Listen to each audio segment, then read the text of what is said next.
Agora sim. Mas então, o Jeff já falou do púlpito novo. Eu estava sentado ali pensando, gente, se eu fosse fazer um púlpito desse, eu demoraria 1 ano e ficaria horrível. E depois eu estava pensando, tem pessoas que conseguem fazer isso, tem pessoas que conseguem tocar, tem professores que conseguem ensinar. Eu estava só pensando na riqueza que a gente tem dentro dessa sala aí no corpo de Cristo, com a diversidade de dons, com a diversidade de talentos, né? E estava pensando na nossa igreja, o Jeff estava falando do ministério infantil e da necessidade por voluntários, né? A nossa igreja é uma igreja que sobrevive na força de voluntários. Então, eu quero só mais um encorajamento. Se você não está servindo em algum lugar ainda, se você não sabe muito bem, se você é um carpinteiro, um músico ou qualquer outra coisa, acho que a melhor forma de descobrir é servindo em algum lugar e tentando deixar Deus mostrar para você onde você se encaixa dentro disso. Mas foi só um pensamento que eu tive rapidinho. Hoje eu tenho o privilégio e a responsabilidade de inaugurar esse púlpito. Mas se você tem sua Bíblia com você, abra para mim, por favor, no livro de Atos, capítulo 7. Hoje o nosso foco principal vai ser dos versículos 30 até os 53. E como vocês sabem, né, nas últimas 2 pregações já, a gente tem olhado, e hoje a gente vai olhar para a segunda metade das palavras de Estevão, que elas foram dirigidas ao sumo sacerdote e ao sinédrio. Ele estava sendo acusado e ele está dando a sua resposta ao sacerdote e ao sinédrio. E essa passagem no capítulo 7 é um texto longo e eu acho bem difícil de pregar, mas ao mesmo tempo eu acho que ele trata de um ponto-chave dentro da história da igreja. Então, o que eu queria fazer hoje é o seguinte: primeiro eu quero começar com 2 razões pelas quais eu acredito que esse momento do livro de Atos é um ponto-chave dentro da história da igreja. A segunda coisa que eu quero fazer é destacar como as palavras de Estevão respondem às acusações que foram feitas contra ele pelas falsas testemunhas e que ele estava tentando responder com seu discurso. E por fim, eu quero destacar a exortação final que ele faz a essas pessoas. Certo? Então, Atos capítulo 7, antes de eu entrar no texto mesmo, eu quero orar mais uma vez. Senhor, eu te louvo pelo dia de hoje, eu te louvo pela oportunidade de reunirmos como o corpo de Cristo, cheios de dons, de talentos, de personalidades, de pensamentos, histórias diferentes, Pai. É incrível pensar que cada pessoa aqui carrega uma parte do Senhor, e aqui a gente pode ver a multiforme sabedoria do Senhor, Pai. Que privilégio, que alegria poder estar aqui hoje reunido, Senhor. E eu oro, Pai, confessando que chego aqui com essa responsabilidade de ensinar em um texto difícil, Pai, reconhecendo que sou fraco e necessitado, Pai, mas oro que, apesar de mim, o Senhor fale com a Tua igreja, Pai, o Senhor seja proclamado e a Tua igreja seja edificada, Pai. Seja conosco, Pai, em nome de Jesus. Amém. Então, vamos lá, né? A primeira coisa que eu queria fazer é entender por que esse é um ponto-chave na história. Qual foi o impacto de Estevão e dessas palavras dele, da vida dele? E eu vejo pelo menos 2 motivos para isso. O primeiro, se você voltar rapidamente em Atos capítulo 1, versículo 8, você vai ver que a ordem de Jesus para os seus discípulos é para que, quando eles recebessem o Espírito Santo e o poder, eles testemunhassem a seu respeito em Jerusalém, em toda a Judéia, Samaria e até os confins da terra. Isso está lá em Atos 1:8. E Jerusalém era o contexto imediato dos discípulos, era a cidade que eles viviam. E se a gente for pensar, né, analogamente, Judéia e Samaria eram contextos um pouco maiores, talvez como uma região metropolitana, ou talvez até um estado. Confesso que eu não sei muito de geografia daquela região, mas pensa como se fosse uma coisa maior que a cidade. E depois, finalmente, os confins da terra, contemplando literalmente os confins da terra, né, o resto do mundo. Todos os povos, nações, tribos e línguas, como a gente vê em várias outras partes da Bíblia. Então, o que a gente viu até aqui, nos primeiros 7 capítulos do livro de Atos, a gente vê os discípulos sendo muito fiéis em serem testemunhas de Cristo, eles estavam pregando com ousadia, realizando sinais e maravilhas, e eles estavam até suportando muitas aflições em nome de Jesus. Mas também a gente vê que o cumprimento de Atos 1:8, do mandamento de Cristo, estava acontecendo só de forma parcial. Por quê? O foco e a atuação deles estava restrita aos limites de Jerusalém. E a gente vai ver isso com mais detalhe na semana que vem, mas o testemunho de Estevão, seguido pela sua martirização, eles deram início a uma forte perseguição à igreja e levou à dispersão dos cristãos pelas regiões de Judéia e Samaria.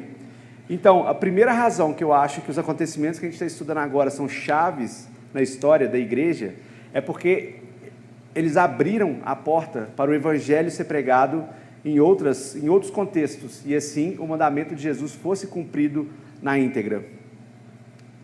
O segundo motivo tem a ver com uma das prováveis razões pela qual essa passagem e esse sermão de Estevão é tão longo e cheio de detalhes. Logo no começo do Evangelho de Lucas, ele fala, que ele escreveu o Evangelho e também o livro de Atos, que a gente entende como o segundo volume do Evangelho, com base nos relatos de testemunhas oculares dos fatos relatados. Ou seja, Lucas mesmo não estava acompanhando Jesus, ele não viu muitas das coisas que ele relatou, mas ele sentou e ele ouviu as palavras de quem havia presenciado. A gente viu Atos 1:8, agora a gente vai virar para Atos 8:1. Olha lá, em Atos 8:1, quem foi a testemunha ocular do julgamento, defesa e morte de Estevão? Atos 8:1 fala o seguinte: e Saulo estava ali, consentindo na morte de Estevão. Em breve, no capítulo 9, a gente vai estudar a conversão de Saulo ao cristianismo. E a gente sabe que depois de se tornar um cristão, Saulo passou a se chamar Paulo, e ele foi o autor de 13 dos 27 livros do Novo Testamento, talvez 14, tem dúvidas sobre o 14º, o livro aos Hebreus, a carta aos Hebreus. Mas se a gente vê em outras passagens mais na frente, em Atos, e mesmo nos escritos do próprio Paulo, a gente pode ver que ele e Lucas, eles foram companheiros de viagem. Depois que Paulo se torna cristão, Lucas se junta a Paulo em várias de suas viagens. E a gente pode ver que a conversão de Paulo, como eu falei no capítulo 9, a gente vai ver, ela está enraizada na aparição de Jesus a ele. Mas as palavras de Estevão diante do Sinédrio, a atitude de Estevão diante das autoridades e a sua postura na iminência da morte, provavelmente marcaram Paulo profundamente. Os temas que Estevão trata nesse capítulo, templo, a lei, circuncisão de coração e outras coisas que estão ali nas entrelinhas, esses são temas que são cerne, são o centro da teologia e do ensino dessas cartas de Paulo. Então eu acho que esse é um outro motivo pelo qual a história de Estevão é chave na história da igreja.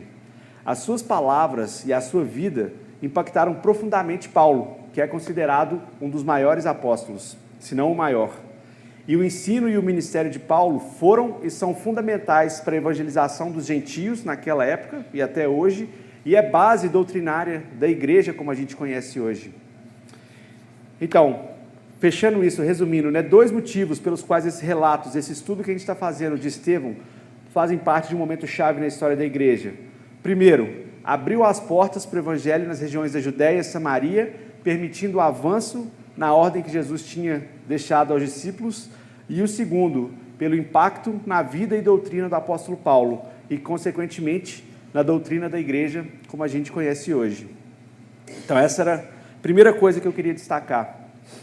Agora, eu quero destacar como o discurso de Estevão diante do Sinédrio respondeu às acusações que haviam sido feitas por ele, contra ele por falsas testemunhas. E antes de entrar nisso, eu quero só refrescar a nossa memória sobre quais eram essas acusações contra Estevão. Capítulo 6, versículos 13 e 14, em Atos. Ali apresentaram falsas testemunhas que diziam: este homem não para de falar contra esse lugar santo, templo, e contra a lei. Nós o ouvimos dizer que esse Jesus, o Nazareno, vai destruir esse lugar e vai mudar os costumes que Moisés nos deixou, no caso, a lei. Então, se a gente pega isso e limpa um pouco, a gente vai chegar É como se o sumo sacerdote estivesse fazendo a Estevão duas perguntas. A primeira seria: o que você, Estevão, acredita sobre o templo? Você está dizendo que nós não precisamos dele, que ele pode ser destruído? E a segunda pergunta seria: e sobre a lei? O que você acredita sobre a lei? Qual é o papel da lei na nossa situação? E a fala de Estevão, a resposta de Estevão no primeiro momento, ela não parece fazer muito sentido. Não sei se você teve a oportunidade de ler o capítulo 7 na íntegra, mas ela não parece que é uma resposta direta à pergunta do sumo sacerdote. Ele faz essas perguntas, fala: isso é verdade? E ele responde com um resumo da história do povo de Israel e passa por alguns detalhes bem específicos, né? Capítulo 7, versículos 2 a 8, ele cita a história de Abraão, os encontros de Abraão com Deus, a aliança entre Deus e Abraão. Versículos 9 a 19, ele menciona a história de José, como José havia sido rejeitado pelos seus irmãos, os patriarcas, expulso da terra, vendido como escravo. Também menciona que Deus estava com José durante todo esse processo e como José foi usado por Deus para livrar a sua família, o povo de Israel, da fome. Versículos 20 a 29 começa com o início da história de Moisés, o nascimento, como Deus o escolheu ele e poupou a sua vida da matança de crianças que tinha sido ordenada por Faraó. Também nessa parte, né, Estevão menciona o movimento inicial de Moisés em direção a ajudar os israelitas a se livrarem da opressão egípcia, mas também a rejeição que ele recebeu do seu povo naquele momento. Tudo isso a gente começou a ver na semana passada. Finalmente, a gente chega no texto de hoje, que basicamente continua navegando dentro da história do povo de Israel. Eu vou ler do versículo 30 ao 50, acompanhe comigo, é uma parte grande, né, das Escrituras, então, se você tem sua Bíblia, eu acho que vai ajudar. Eu vou ler da NVI. Passados 40 anos, um anjo apareceu a Moisés em meio às labaredas de uma sarça em chamas no deserto, perto do Monte Sinai. Vendo aquilo, Moisés ficou atônito. Aproximando-se para observar, ouviu a voz do Senhor: eu sou o Deus dos seus antepassados, o Deus de Abraão, o Deus de Isaque, o Deus de Jacó. Moisés, tremendo de medo, não ousava olhar. Então o Senhor lhe disse: tire as sandálias dos pés, pois o lugar em que você está é terra santa. De fato, eu tenho visto a opressão sobre o meu povo no Egito, ouvi os seus gemidos e desci para livrá-lo. Venha agora, e eu o enviarei de volta ao Egito. Este é o mesmo Moisés que tinham rejeitado com essas palavras. Quem o nomeou líder e juiz? Ele foi enviado pelo próprio Deus para ser líder e libertador deles, por meio do anjo que lhe apareceu na sarça. Ele os tirou de lá, fazendo maravilhas e sinais na terra do Egito, no Mar Vermelho e no deserto durante 40 anos. Este é aquele Moisés que disse aos israelitas: Deus levantará dentre os seus próprios irmãos um profeta como eu. Ele estava na congregação no deserto, com o anjo que lhe falava no Monte Sinai e com os nossos antepassados. Foi ele que recebeu palavras vivas para transmiti-las a nós. Os nossos antepassados, porém, recusaram-se a obedecer-lhe. Ao contrário, rejeitaram-no e no seu coração voltaram para o Egito. Eles disseram a Arão: faça para nós deuses que nos conduzam, porque a esse Moisés, o homem que nos tirou do Egito, não sabemos o que aconteceu. Naquela ocasião, fizeram um ídolo em forma de bezerro, trouxeram-lhe sacrifícios e fizeram uma celebração em honra ao que suas mãos tinham feito. Deus, porém, afastou-se deles e os entregou à adoração dos astros, conforme o que foi escrito no livro dos profetas. Foi a mim que vocês trouxeram sacrifícios e ofertas durante os 40 anos do deserto, ó povo de Israel. Em vez disso, levantaram o santuário de Moloque e a estrela do seu deus Renfã, ídolos que vocês fizeram para adorar. Portanto, eu os enviarei para o exílio, para além da Babilônia. No deserto, os nossos antepassados tinham o tabernáculo da aliança, que fora feito segundo a ordem de Deus a Moisés, de acordo com o modelo que ele tinha visto. Tendo recebido o tabernáculo, os nossos antepassados os levaram sob a liderança de Josué, quando tomaram a terra das nações que Deus expulsou diante deles. Esse tabernáculo permaneceu nessa terra até a época de Davi, que recebeu o favor de Deus e pediu que ele lhe permitisse providenciar uma habitação para o Deus de Jacó. Foi Salomão, porém, que construiu a casa. Todavia, o Altíssimo não habita em casa feita por homens. Como diz o profeta, o céu é o meu trono, e a terra o estrado dos meus pés. Que espécie de casa vocês edificarão para mim? Diz o Senhor. Onde seria o meu lugar de descanso? Não foram as minhas mãos que fizeram todas essas coisas. Vou parar aqui. E eu não vou passar versículo por versículo hoje, como eu disse, é uma passagem bem grande, né? Mas eu quero destacar como essas palavras de Estevão respondem às acusações que foram feitas contra ele. E aqui eu acho que uma coisa que acontece, talvez você já ouviu e já até tenha usado aquela expressão, né, que o feitiço virou contra o feiticeiro. E a ideia por trás dessa expressão é de alguém que sofre as consequências de uma situação que ele mesmo armou para prejudicar o outro. Eu pensei em uma coisa para prejudicar o Jeff, mas essa situação vira e eu experimento essas consequências. E eu acho que é mais ou menos isso que acontece aqui. 2 semanas atrás, o Tiago lembrou a gente do peso das acusações por causa da importância que o templo tinha no sistema religioso judaico.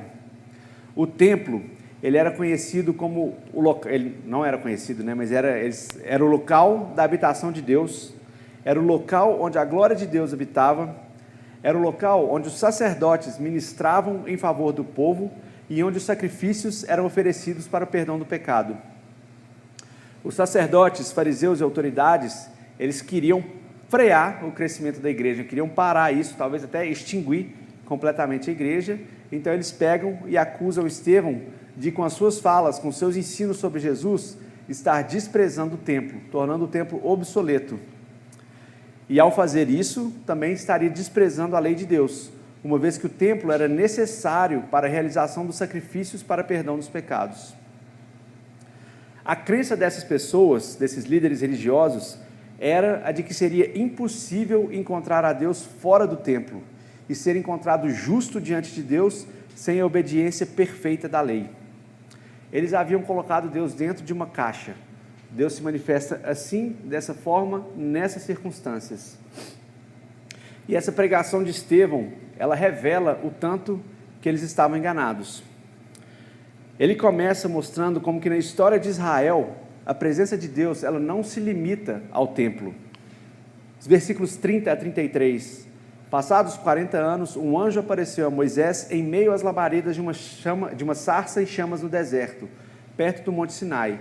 Vendo aquilo, Moisés ficou atônito e aproximou-se para observar a voz do Senhor. E Deus ainda fala: eu sou o Deus dos seus antepassados, Deus de Abraão, de Isaque, de Jacó. Moisés, tremendo de medo, não ousava olhar. Então o Senhor lhe disse: tire as sandálias dos pés, pois o lugar em que você está é terra santa.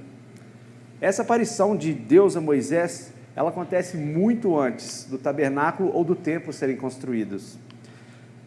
Na passagem de semana passada, no versículo 2, fala: ele respondeu: irmãos e pais, ouçam-me, o Deus glorioso apareceu a Abraão, nosso pai, estando ele ainda na Mesopotâmia, antes de morar em Harã. Ou seja, aqui também Deus aparece a Abraão, aparece fora da terra prometida, e isso acontece muito antes do templo e da lei. Ainda no texto da semana passada, versículo 9, fala que Deus estava com José, e a palavra estava, nesse contexto, ela tem o sentido de presença. Deus estava presente, Deus se encontrou com José. Então aqui, mais uma vez, a gente vê Deus se fazendo encontrar fora do templo. E eventualmente, né, os versículos 44 a 47 mostram isso, eventualmente na história, Deus ordena a construção de um tabernáculo, para que fosse a sua habitação no meio do povo. Também no nosso texto menciona que Davi, querendo honrar a Deus, ele quis construir um templo para servir de habitação para o Deus de Jacó, o que de fato acabou sendo feito pelo seu filho Salomão. Se você estava aqui na minha última pregação, você deve lembrar que eu falei que a gente deve prestar atenção quando algumas conjunções aparecem no texto, porque elas podem apontar para viradas significativas no sentido, no contexto, ou até mesmo apontar uma intervenção divina na história. E no versículo 48 a gente tem um desses exemplos. Olha lá comigo, versículo 48. Todavia, aqui a conjunção, né? Todavia, o Altíssimo não habita em casas feitas por homens. Nesse caso, a exemplo da minha última pregação, essa conjunção, todavia, ela é uma conjunção concessiva. E o que ela indica é que a próxima informação, a informação que vem depois dela, ela admite um fato contrário à informação principal. Ou seja, sim, Deus permitiu e até instruiu a construção de locais para a sua presença. Essa é a informação principal. Todavia, entretanto, mas ele não se limita a habitar em casas feitas por homens. E esse é o fato contrário à informação principal. E isso é confirmado pelo próprio Deus, através do profeta Isaías. Lucas cita essas palavras, Estevão cita isso, né? E Lucas registra nos versículos 49 e 50. Deus falando através do profeta de Isaías: o céu é o meu trono e a terra estrado dos meus pés. Que espécie de casa vocês edificarão para mim? Diz o Senhor. Ou onde seria o meu lugar de descanso? Não foram as minhas mãos que fizeram todas essas coisas? E quando eu falo isso não significa que Deus não possa estar presente nesses lugares construídos. De fato ele estava, ele instruiu isso, ele ordenou isso. Mas ele não se restringe, não se limita ao tabernáculo e ao templo. Então, a respeito dessa primeira acusação, né? O que você acredita sobre o templo? Estevão mostrou, através da história do povo israelita, como a confinação da presença de Deus a um lugar físico era uma interpretação errada daqueles líderes. Era uma interpretação errada sobre a importância e o papel do templo. E que era, sim, possível encontrar Deus fora do templo. E sobre a segunda acusação? Porque se o templo não era necessário, é alguma coisa obsoleta para encontrar Deus, o que você quer dizer? O que você diz sobre as leis dadas por Moisés? Porque sem a lei é impossível chegar a Deus, eles pensavam. Então, o que você, Estevão, tem a dizer sobre a lei? E aqui, Estevão se limita a evidenciar como o povo de Israel, ao longo da história, foi incapaz de manter a lei. Veja comigo os versículos 39 e 41. Começando no 38, o finalzinho do 38 fala assim: tendo recebido palavras vivas, os nossos antepassados, porém, recusaram-se a obedecer-lhe. Ao contrário, rejeitaram-no e no seu coração voltaram para o Egito. Eles disseram a Arão: faça para nós deuses que nos conduzam, porque a esse Moisés, o homem que nos tirou do Egito, não sabemos o que aconteceu. Naquela ocasião, fizeram um ídolo em forma de bezerro, trouxeram-lhe sacrifícios e fizeram uma celebração em honra ao que suas mãos tinham feito. E olha o que Tiago fala na sua carta, no capítulo 2, eu vou ler, não precisa ir lá não, mas é um pedaço pequeno. Tiago 2, versículo 10. Pois quem obedece toda a lei, mas tropeça em apenas um ponto, se torna culpado de quebrá-la inteiramente. Então é como se a resposta de Estevão, a segunda pergunta, a segunda acusação, fosse algo do tipo, eu estou colocando palavras na boca de Estevão: eu não sou contra a lei de Deus é boa, ela é perfeita e nós temos que obedecer a lei. Mas, e aqui uma outra conjunção, né? Mas, se a única forma que nós temos de ser salvos ou de chegarmos a Deus, é por meio da lei, nós temos um problema. Porque como povo, como israelitas, nós temos quebrado a lei desde que ela nos foi dada. Quem de nós é capaz de dizer que manteve a lei perfeitamente, sem quebrar nenhum ponto? E além disso, né, essas são as duas respostas, as duas acusações, do templo e da lei. Mas Estevão, ele não para aí. Ele, além de responder essas duas acusações, ele avança. Porque quando ele relembra a história de Israel da forma que ele fez, ele deixa claro um padrão do povo judeu também. Historicamente, quando Deus levantava alguém para livrar Israel de alguma situação ou inimigo, era comum e foi um padrão que o povo se voltasse contra esse libertador. José, que livrou Israel dos anos de fome, foi espancado, rejeitado e vendido como escravo. Moisés, que libertou os judeus da escravidão no Egito, foi questionado, rejeitado. Quem colocou como juiz sobre nós? Os seus irmãos falaram para ele.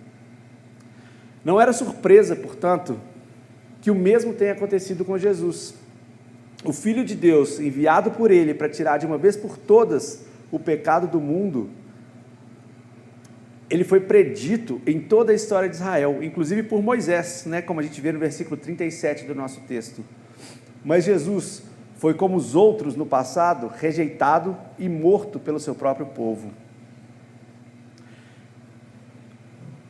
Então, o que a gente está vendo aqui é que com essa resposta nada convencional, né? Ele recebeu uma acusação, isso é verdade? Perguntaram para ele, e ele responde com um texto histórico, foi uma resposta nada convencional.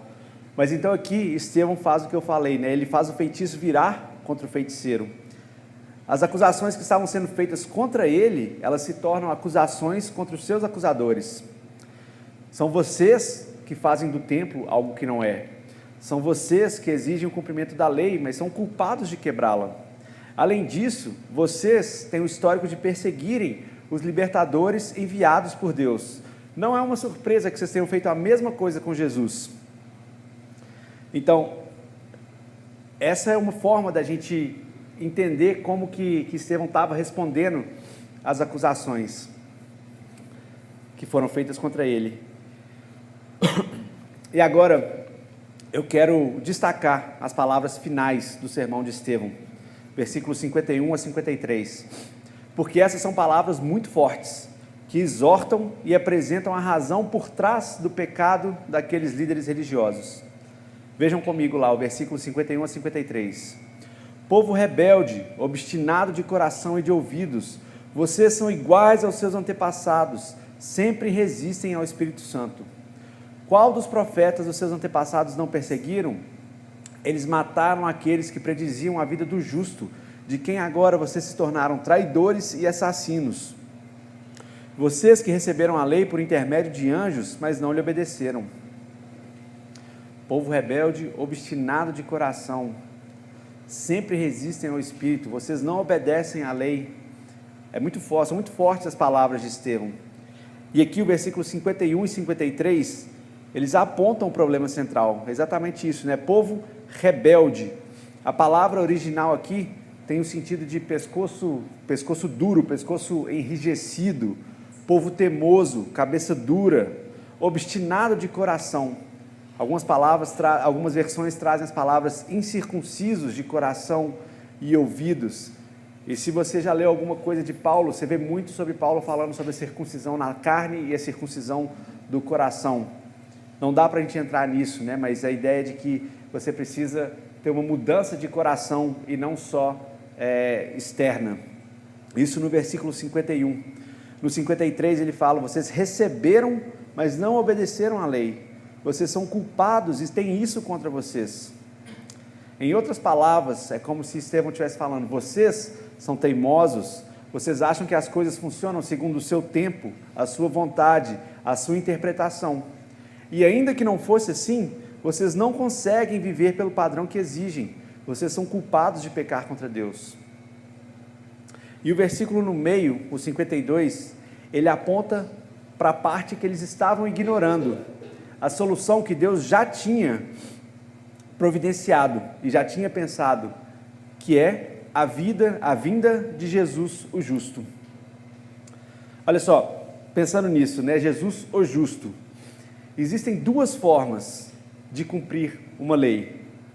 Uma delas é, de fato, cumprir tudo que a letra fala, seguir toda a letra da lei sem erro. E a outra é sofrer as consequências devido à quebra de uma parte da lei. Por exemplo, a lei fala que a gente deve parar no sinal vermelho.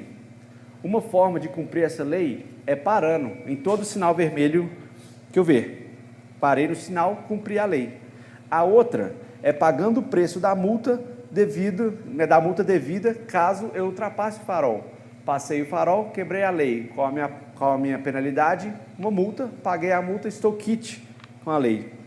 Então, de uma forma ou de outra, você cumpre a lei, ou pela obediência completa, ou pagando a consequência. E Jesus, ele pode ser chamado de justo aqui, porque ele cumpre a lei completamente das duas formas. Abra sua Bíblia, por favor, em 1 Pedro, capítulo 2.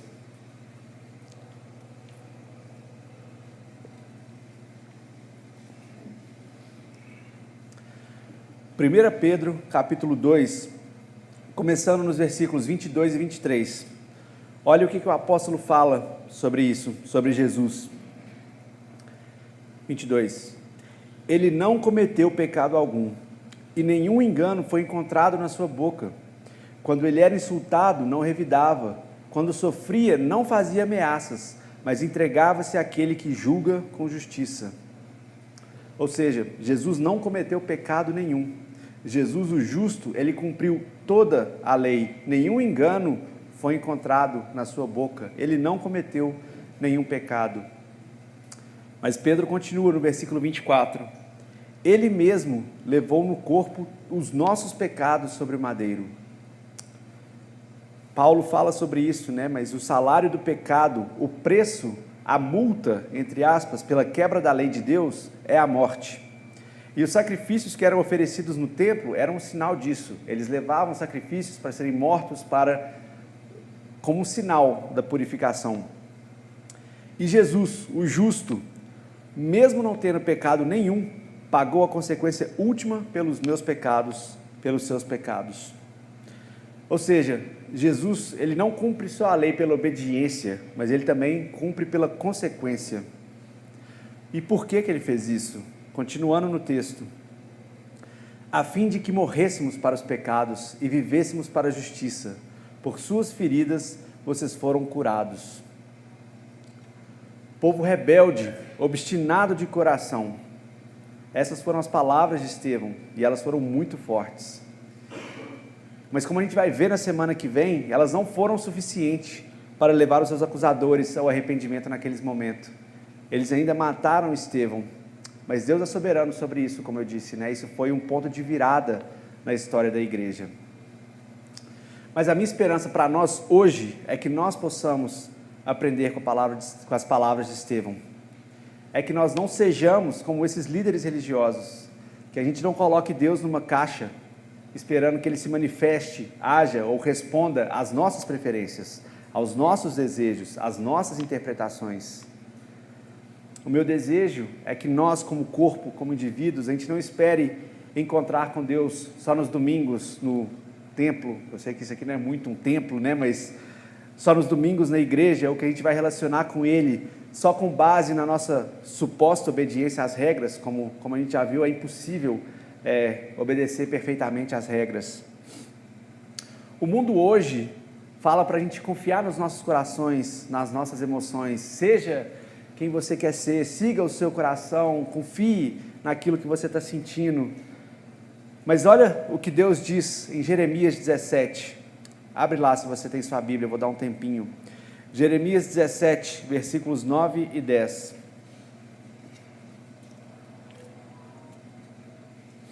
Deus fala assim, através do profeta, considerando isso, né, sobre seguir e confiar os nossos corações, as nossas emoções e interpretações. O coração, versículos 9 e 10, o coração é mais enganoso que qualquer outra coisa. A sua doença é incurável. Quem é capaz de compreendê-lo? Eu sou o Senhor, que sonda o coração e examina a mente, para recompensar cada um de acordo com a sua conduta, de acordo com as suas obras. Ou seja, o nosso coração é enganoso, nós somos acusados de quebrar a lei. Se a gente não tiver uma outra esperança, além de nós vamos ser recompensados pela nossa conduta, e aí a gente está num lugar bem ruim diante de Deus. Então, caminhando para fechar, se você está aqui hoje e ainda não tem certeza sobre a sua posição diante de Deus, não se engane. O único caminho, a única forma de você chegar diante de Deus limpo, sem culpa, é através de Jesus, o justo. E se você está aqui hoje e você é um cristão, glória a Deus pela sua vida. O meu incentivo é que você continue buscando a maturidade em Cristo e aprenda com a exortação de Paulo em 1 Coríntios 12, 11 a 12. Aqui a gente pode ver de novo Paulo, né, mais uma vez, talvez até com essas palavras de Estevão em mente. Mas ele está usando, nessa parte do capítulo 12 de Coríntios, ele está usando alguns exemplos da história de Israel para exortar em algumas coisas, exatamente como Estevão fez. E Paulo, né, falando de algumas consequências aos pecados do povo antigo, fala assim, versículo 11 e 12. Essas coisas aconteceram a eles como exemplo e foram escritas como advertências para nós, sobre quem tem chegado o fim dos tempos. Assim, aquele que considera estar de pé, cuide-se para que não caia. Então, como eu disse, se você está aqui hoje e é um cristão, continue buscando a maturidade de Cristo, não confie no seu coração, cuide para que você não caia, que nós não sejamos rebeldes e obstinados de coração e ouvido e desobedientes com a lei de Deus. Mas eu quero fechar essa mensagem também com palavras de esperança e de graça do apóstolo João, em sua primeira carta. 1 João, capítulo 1, versículos 8 e 9, depois capítulo 2, versículos 1 e 2. Capítulo 1, versículos 8 e 9. Se afirmarmos que não temos pecado, enganamos a nós mesmos, e a verdade não está em nós. Se confessarmos os nossos pecados, Ele é fiel e justo para perdoar os nossos pecados e nos purificar de toda injustiça. Meus filhinhos, capítulo 2, 1 e 2. Meus filhinhos, escreva a vocês essas coisas para que não pequem. Se, porém, alguém pecar, temos um intercessor junto ao Pai, Jesus Cristo, o justo. Ele é a expiação dos nossos pecados, e não somente pelos nossos, mas também pelos pecados de todo o mundo. Vamos orar.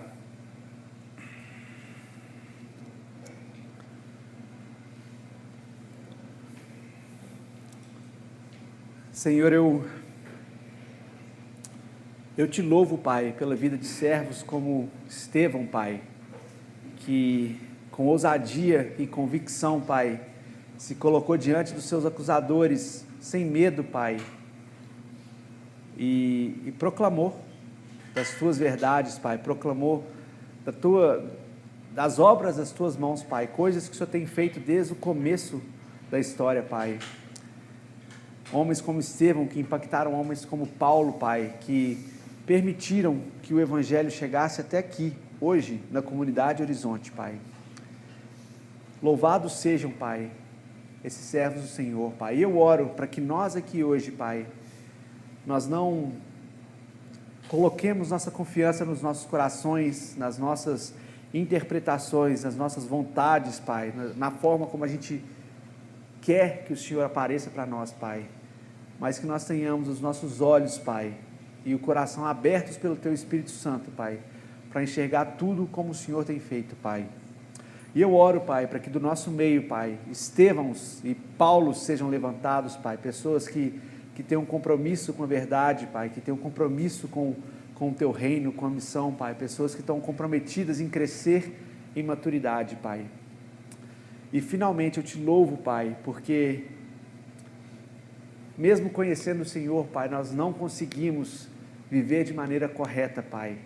Isso vai acontecer no dia que o Senhor voltar em Cristo pela segunda vez. Mas enquanto isso eu Te louvo, Pai, porque temos um intercessor junto a Ti, Jesus Cristo, o justo, Pai. Graças Te dou por causa disso, Pai. E eu oro que o Senhor sonde os nossos corações, Pai. Encontre onde nós estamos obstinados, desobedientes, Pai. Onde nós estamos lutando com o nosso coração, com as nossas emoções, com os nossos desejos, Pai. E nos dê um novo coração, Pai. Faça isso, Pai, em nome de Jesus. Amém.